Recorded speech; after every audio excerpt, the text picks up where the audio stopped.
Hello, everyone. This is Parrish Alford with the Daily Journal. I'm joined by Logan Lowery, our Mississippi State beat writer, and this is Double Coverage, a production of the Daily Journal. We're glad you've chosen to click in with us today. Lots to talk about in the program. Spring football is around the corner, but we're going to talk some basketball and baseball first. May not even get to spring football. Football you have with you always. We will get there eventually. Logan, how are you, man?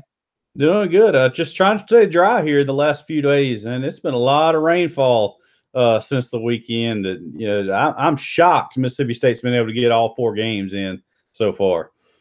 Yeah, and Ole Miss Coach Mike Bianco chose not to try the Saturday doubleheader on opening weekend against Wright State. Took his chances, thought he could get in a baseball game on Sunday. That proved not to be the case. So the Rebels lost that game. Will not play that third game against Wright State. But what I've been impressed with through the rain, Logan, is when they have played, you know that these fields are built to drain and they have good and experienced grounds crews and they take care of things. But I know that there was water ankle deep Wednesday morning on Swayze Field. And when I got there about hour and a half before the first pitch at 5 o'clock on Wednesday, there were a couple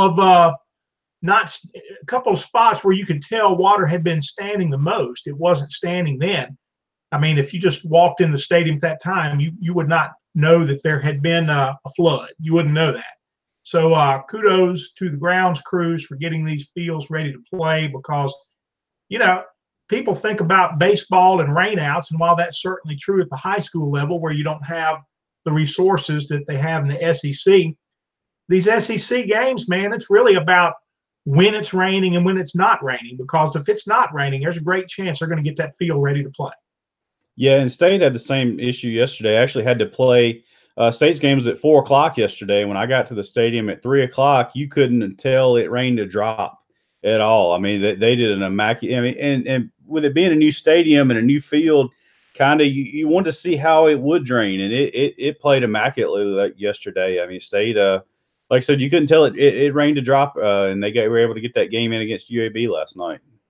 Well, the Bulldogs and Rebels both picking up non-conference wins on Wednesday. We'll talk about that in a moment. Let's start off with basketball, Logan. And to me, I guess the big story, man, is the stuffed bulldog that came out of the stands at Stegman Coliseum Wednesday night.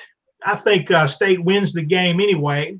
Quindary hit the one free throw that was the margin, but had an extra chance because of that technical foul. Did you see that, or were you at the game, baseball then? I was at the game. The game was already over with. I was actually writing, and in the last, I was able. We actually have TVs in the press box now. That's one of the new amenities of Dudy Noble Field. There's actually multiple TVs in the press box. We had one on the baseball game and one on the basketball game last night, and obviously after the game we had them both on the basketball game. But I was able to watch plays here and there. I still haven't seen the whole game yet, but I saw the last few seconds. When it got close. State was up by I think 17 or 18 at one point in that game. They went on a huge run. Quindary Weatherspoon had a career high 31 points in that game, but it got close right there at the end. I'm not sure exactly what happened. Like I said, I didn't get to see the game, hadn't watched a replay of it yet, but I know that he was fouled on a shot and he missed the first shot, and in his first free throw, there's 0.5 seconds left. And a stuffed bulldog comes on the court, and I believe that's a technical foul. I don't know what there was no volume on the TV, so I couldn't hear what the announcers were saying. But he made the second free throw, but I was assuming that there was a technical foul there, and he should have shot more free throws than what he actually shot. I don't know what happened on that play. Foul definitely was called, at least from the narrative that I was reading from Seth Emerson of The Athletic, who covers Georgia. Just following along with him, a technical foul was called, but based on what Seth was reporting, the decisive free throw came on the free throw attempts because of the foul that had been called. And the last free throw, that Q put up, he threw it against the rim. He wasn't even trying to make it. He was trying to, let the ball go in play and let the clock run out. So, Yeah, he actually shot, I guess, 3 free throws in that span of whatever. But he missed the first one, made the second one, and missed the third one on purpose. If I remember that right, like I said, I was turning my head writing, and like I said, I'm probably not the best person to actually give advice about that game. Like I say, because I haven't been able to kind of see the whole flow of things. Let's talk big picture about basketball right now. Both of these teams, we're a week from March. Both of these teams are in good position to play their way into the NCAA tournament. And just saying that for Ole Miss right now is quite an accomplishment for a team that was picked last in the SEC. The Rebels are not there. They're 8-5 in the league. There's a feeling around the program that 10 is the magic number. 10 conference wins would solidify things for Ole Miss. I tend to err on the side of caution, and I think you would feel most comfortable if you get that 11th win, because Logan, as it always happens, even though I'm told the bubble is very soft this year, I'm not a college basketball junkie like Andy Kennedy. I have not studied it to that level. I'm told that there are not very many NCAA tournament teams, very strong ones, on the bubble. All right. So there's a feeling that Ole Miss, with a 10-8 SEC record, would secure a bid in the SEC tournament. That means the Rebels need 2 more wins. Okay. I think maybe you remove all doubt if you get to 11 wins in the SEC, but that's kind of the position that they are in right now. So many times in recent years, you would see Ole Miss get to the bubble, and look back and try to find the quality wins that we're going to get them over the hump. Well, they can find those quality wins right now, I think, with Auburn at home, at Auburn, and Mississippi State on the road. 3 very solid resume building wins for Ole Miss, in addition to other accomplishments along the way. And of course, opportunities ahead. But letting one slip away, not slip away in the sense that the Florida game did, where you had the lead with 2.8 seconds left and they hit the big 3-pointer and then go to overtime and you lose that game. But, they played from behind a lot at South Carolina, came back and tied the game, and then the Gamecocks pulled away. So that was an opportunity that the Rebels did not take advantage of, but still games on the table, certainly for them to get 2 wins, possibly 3. Going to be tough. 2 of their remaining home games are against Kentucky and Tennessee. So those will be very difficult opponents. 2 of the best teams in the conference there still coming to Oxford. But Logan, what do you think has to happen for State to play its way in? I think as long as they don't hit a downward spiral over the next few weeks, heading into the SEC tournament, and have at least a win or 2 there in Nashville at the SEC tournament, they're in. I mean, their non-conference schedule, they played such an improved non-conference opponents and got some big wins along that stretch that's going to help Mississippi State come selection time. Right now, I think if State goes 500 or better in SEC play that they're in, they have those quality wins. They have multiple quality, quadrant 1 and quadrant 2 wins, whatever all that stuff means. Yes, it's such a different dynamic, with the net rankings and all that right now. But I think State's firmly in the tournament right as we speak right now. State's got a pretty, it's not the most difficult stretch run that they have to play. They have South Carolina coming in this weekend. That's a game that Mississippi State let get away from them in Columbia. They lost that game in overtime to start conference play.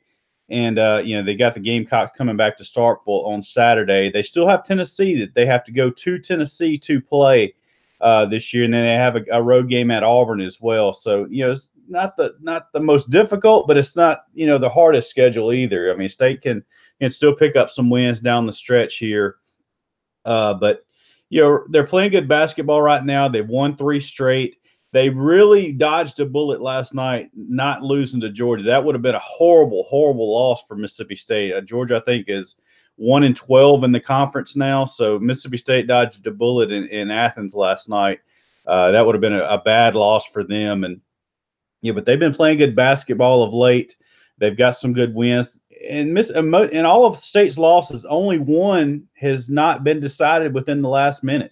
State's lost a lot of really close games and won several close games as well. So, they're kind of an up and down team down the stretch as far as how games turn out and outcomes and stuff. But they're playing good basketball.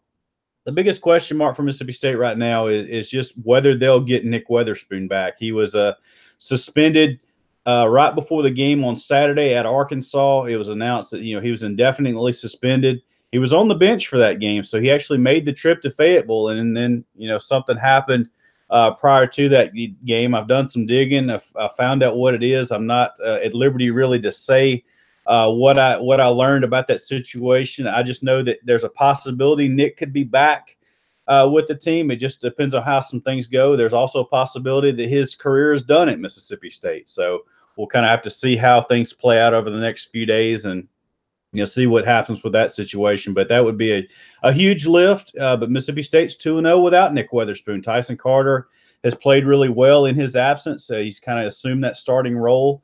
And Reggie Perry is playing really, really good minutes, since he joined the starting lineup 6 or 7 games ago. He's been a double-double machine for them. And then Q Weatherspoon is playing the best stretch of his career. And you'd like to see that as a senior coming out. He's been so strong for Mississippi State over the last 4 years, but he's really playing some solid basketball for State right now. Like I said, had a career high 31 points last night, but he's just 20 points over the last 3 weeks or so. Logan, you mentioned that bullet that the Bulldogs dodged by not losing to the Eastern Division Bulldogs, Georgia, Wednesday night. Ole Miss faces that same bullet Saturday afternoon in Oxford. And look, you would think that, for sure that it's going to be a huge drag on the resume if you lose that game, because you look at Georgia's NCAA net rankings and resume numbers and things like that. So, yes, State did not dodge a bullet. But Georgia, in spite of its numbers, in spite of its mounting SEC losses, they've not thrown in the towel. They're not quitting. In spite of the fact that they've been called out publicly by their coach, they're still playing hard, as evidenced by their last couple of games against State and before that LSU. So this is not a game that the Ole Miss can take for granted. 5 games left. The Rebels are needing at least 2 wins to really kind of feel good about their NCAA chances. And they have Georgia at home. Then their last 2 home games, as I mentioned, are Tennessee and Kentucky. The other games are on the road at Arkansas and at Missouri. So games where, they're probably favored, but it's on the road. Anything happens on the road. Missouri is another case in point of a team with a poor SEC record that is continuing to play hard. That game was not decided until the very end in Oxford last Saturday. Ole Miss eventually winning 75-65, but that was a game at the under 4 timeout. The Rebels came out and just hit some big shots and pulled away at that time. Jordan Geist really carried Missouri in the second half. So we'll see. None of these games are a given at this point. The Rebels are in good position in spite of their loss to South Carolina Tuesday night. These teams at this stage aren't going to really change their character, aren't going to become something that they're not. Ole Miss is not a good rebounding team right now. They were just beaten soundly on the glass against Missouri. Let me get the numbers here. Logan, they were minus 16 on the glass, minus 16 in a home game against Missouri, but they win because they forced 25 turnovers and scored 32 points off turnovers. You're not going to get that every game. The Rebels forced 10 turnovers at South Carolina, and from an efficiency standpoint, scored 14 points off those turnovers, and that's a good thing. But you've got to be more effective rebounding. They gave up 16 offensive rebounds to South Carolina. Look, those are numbers that you've done great to win this many games struggling on the glass like that. You need to pull out 2 more, and you'll probably get the NCAA tournament. Can't imagine that it's going to be a long stay with those kinds of rebounding numbers. However, if these experienced guards that Ole Miss has, Breein Tyree, Terrence Davis, Devontae Shuler, if they can force the turnovers like they did against Missouri, turn those into points, Points off turnovers have been really big for Ole Miss, now having won 4 of its last 5. So that's kind of their calling card. That's what they're going to do. It's harder to count on that than to count on being a good rebounding team. But, the Rebels picked last in the SEC have certainly played their way into a possible NCAA tournament berth. It's all there for the taking. It's a schedule that's kind of like State's in the sense that it's not the easiest schedule left, but it's not the hardest either. Certainly some opportunities there. Women's basketball tonight, Logan. Yolette McPhee-McEwen, the Ole Miss coach, says she wants to try to limit Tiara McCowan, who turned in a point-a-minute performance when the Bulldogs routed Ole Miss in Starkville earlier this year with 33 points in 33 minutes. How do any teams limit McCowan? I understand recently she's been prone to foul trouble a little bit. Well, what Missouri did last week, and Missouri beat Mississippi State here in Starkville last week, and what they did was anytime she touched the ball, they already had 2 people on her, 3 and 4 people surrounded her, and they made other people touch the ball. And for that game, Jasmine Holmes and Jordan Danbury, they just could not hang on to the basketball. I mean, those are 2 players that just don't characteristically turn the ball over. They turned the ball all over the place against Missouri that night, and they just did not have a good night shooting. And next thing you know, Missouri has came to Starkville and upset the Bulldogs by a pretty big margin. I think it was 8, 9, 10-point win for Missouri here last week. But and that's kind of what things have happened.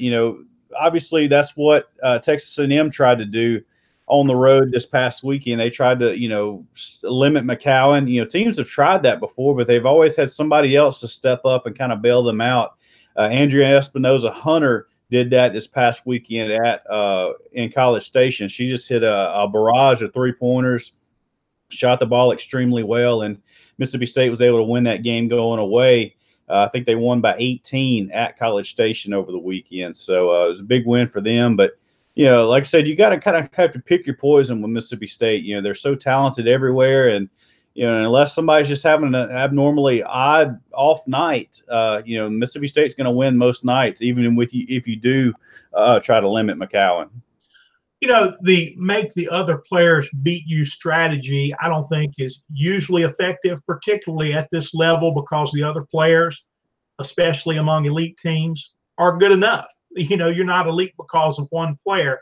Typically, those other players are going to be good enough to carry the load. If Ole Miss collapses 4, I still think that's probably their best strategy.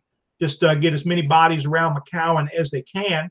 If the others beat you, so be it, because chances are very, very good that McCowan's going to beat you if you just let her run free, especially if you let her go a point a minute and stand there and shoot over you in the paint without contesting. That's not a recipe for success either. So we'll see. That's going to be Yolette McPhee-McEwen's strategy tonight. We'll see if that improves any. I don't forget the first score. Logan, you were there, was like 83-49 or 59. What was that first score in Starkville?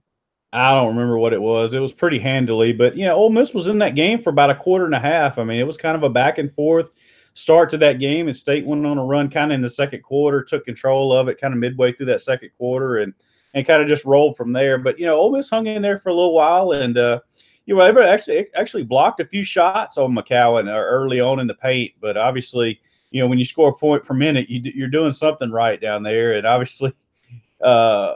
LaCara Salter has plenty of experience trying to guard McCowan, when she was at Mississippi State, and that's just not a good matchup. McCowan just towers over and is able to score pretty easily. Logan, let's talk baseball for a little bit. What have you seen in the Bulldogs in 4 games? Well, I saw a lot of offense this past weekend. Now, that first game, it took a while for Mississippi State's offense to sort of show up, but when it did, it just piled it on. I think they had an 11-run inning in that first game against Youngstown State, and then just pummeled them the rest of the weekend. I don't think that Youngstown State team is very good. They're not the 27 Yankees or anything. They really didn't pitch it well. They really didn't hit it that well. They ran into a couple of home runs, and that's kind of how they scored all their runs. But Mississippi State won that series, outscoring the Penguins 36-5 on the weekend. So, really, State pitched it well. Ethan Smaller looked really, really good on Friday night. He was kind of on a pitch count, but I think he had a career high 11 strikeouts. I think he struck out 11 of the 18 batters that he faced. So he was mowing them down. And then we got to look at the heralded freshman JT Ginn on Saturday in the first game, and he had a really good solid outing. He left one up and it got ran out of the yard, but that's really the only mistake that he made. He only allowed 2 hits, and one of those just happened to be a home run, a 2-run homer. But he pitched well. And then Keegan James came in the second game on Sunday and pitched really well. State's bullpen looked good. They've got some pieces now. Tanner Allen had a huge weekend at the plate. He ended up with 13 RBIs in the first 3 games. He was just driving in runs. He had a couple of home runs, 3 doubles. Couldn't keep the guy off base. Jordan Westberg at shortstop had a huge weekend offensively for State. It was just a really good offensive, really just a good all-around weekend. And I'll tell you what, Parrish, that ballpark is immaculate. I mean, it's really lives up to all the hype that was leading up in the 2 years that it took to build that thing. It's a really special place. It's really cool. And then obviously got to see all the legends that came back over the weekend. Ron Polk was there, Will Clark, Rafael Palmeiro, Jeff Brantley, Bobby Thigpen. The list goes on and on of just the former big leaguers that came back. Actually got the opportunity to interview a lot of those guys, and that was a pretty cool thing to do.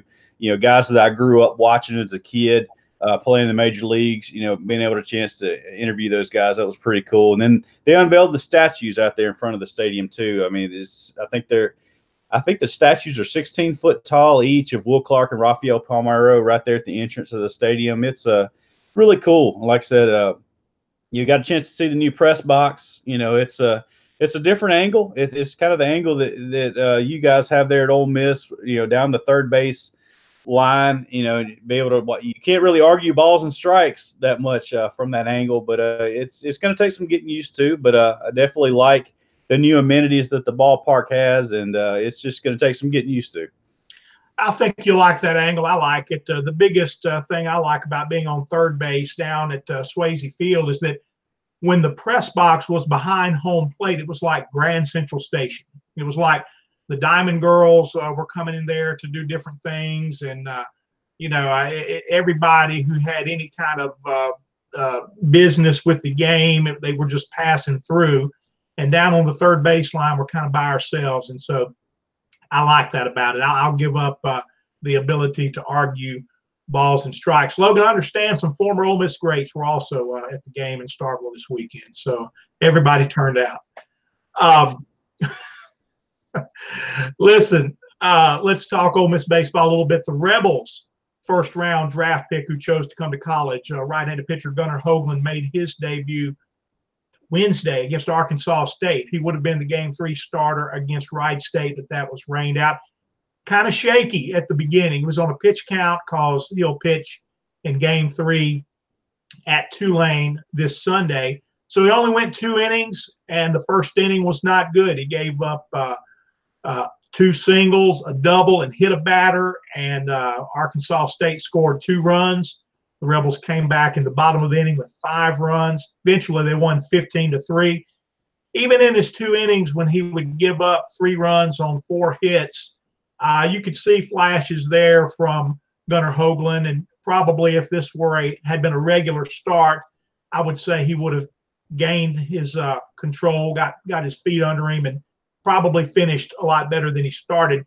Even in that first inning, you could see good location and command, and he struck out the side with 3 straight batters with runners on base to limit further damage. So Gunnar Hoagland making his debut. Pitching is kind of the story this weekend again, Logan, as Ole Miss goes to Tulane. Will Etheridge making that transition from middle reliever to Friday night starter, looked really good against Wright State.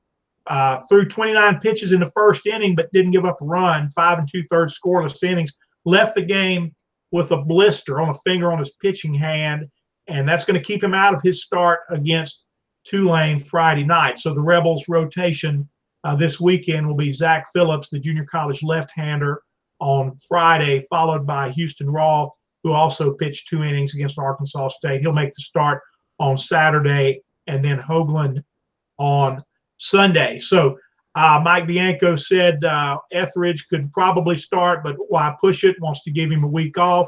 He doesn't want this to turn into something that they are dealing with every week. So anyway, Will Etheridge will not make the start against Tulane. Offense has looked really good for Ole Miss in 3 games so far. Kind of a late start. It was some late offense in that second game against Wright State, and it was not enough to dig the Rebels out of the hole that they dug for themselves, and they lost at 9-5. But a 10-1 win in the first game of that series, then 15-3 against Arkansas State, kind of everybody getting into the act. So anyway, baseball off to a good start at both schools, and we'll see where we go from there. Folks, we're going to take off from here. That's it for this edition of Double Coverage, a production of the Daily Journal. We thank you for clicking in with us today. Come back and join us next week.